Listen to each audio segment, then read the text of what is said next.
Ang malagim na nangyari sa Kawit ay isang insidente ng mass murder na naganap sa Barangay Tabon 1 sa Kawit, Cavite, noong Enero 4, 2013.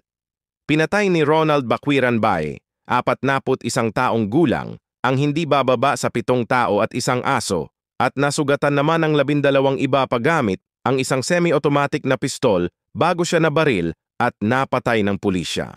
Nagsimula ang pamamaril makalipas lamang ang alas 9 ng umaga nang pumunta si Bae kasama si Lopez sa bahay ng isang kapitbahay at binaril si Maricel Pahal na noon ay naglalaba. Pagkatapos nito, nagtungo sila sa tahanan ng pamilyang Caimol kung saan nadatnan nila ang 3 anak ng pamilya kabilang ang inaanak niyang si Ken Cedric Caimol. Tinanong niya ang mga bata kung nasaan ang kanilang ama na si Berto at sinabi naman ng mga ito na wala ito roon.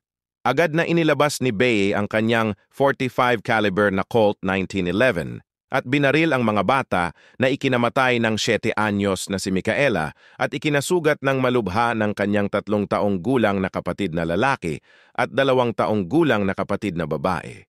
Umalis sina Bae at Lopez at habang tumatakbo sa kalsada ay nagpapaputok si Bae sa sinumang madaanan niya, habang si Lopez naman ang nagre-reload ng magazine ng baril kapag nauubusan sila ng bala.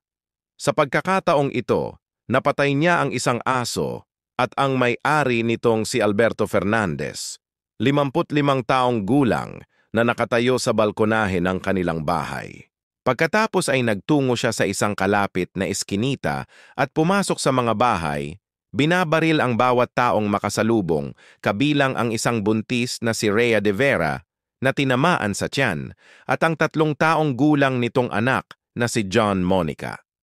Lumabas siya ng eskinita at nagpatuloy sa pangunahing kalsada ng nayon habang nagpapaputok pa rin sa sinumang makasalubong. Dumating siya sa isang maliit na pamilihan, Talipapa, kung saan niya pinatay ang driver ng tricycle na si Boyet Toledo, ang tindera ng prutas na si Irene Funelas at ang nagtitinda ng taho na si Al Orio. Pagkatapos nito, bumalik si Bae sa kanyang bahay. Dumating ang pulisya at hinikayat siyang sumuko. Nagpaputok ang salarin sa mga pulis hanggang sa mapatay siya matapos gumanti ng putok ang mga ito. Sa kabuuan, tumagal ng humigit kumulang 30 minuto ang insidente. Samantala, naglaho si Lopez matapos ang pamamaril at nag-alok ang mga autoridad ng 100,000 na pabuya para sa impormasyong makapagtuturo sa kanyang kinaroroonan. Kalaunan, sumuko rin si Lopez sa pulisya at dinala sa kustodya. Si Bae ay ipinanganak noong Nobyembre 9, 1971.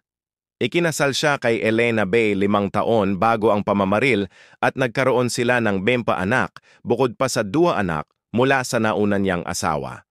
Pinaniniwala ang pinatay niya si Teodulo Villanueva noong 2003. Kilala siya sa pagkakaroon ng problema sa galit, kabilang ang pananakit sa kanyang asawa at pagbabanta sa ibang tao. Noong 2010, tumakbo siya sa eleksyon upang maging chairman ng kanilang barangay ngunit natalo siya. Sa mga araw bago ang pamamaril, si Bae at ang kanyang mga kaibigan ay nagwalwal sa alak at droga. Matapos ipahiwatig ni Lopez sa mga investigador na may napatay na si Bae noong mga nagdaang taon at inilibing ang mga bangkay sa paligid ng kanyang bahay, nagsagawa ng paghahanap ang pulisya at nahukay ang mga kalansay ng isang tao. Ayon kay Lopez, kay Teodulo Villanueva, umano ang mga ito, dating katulong ni Bae, na pinatay niya noong 2003 matapos umano siyang linlangin kaugnay ng mga alaga niyang manok na panabong. Kinasuhan si Lopez ng 7 bilang ng murder, 11 bilang ng frustrated murder, direct assault, attempted murder, at ilegal na pag-iingat ng baril.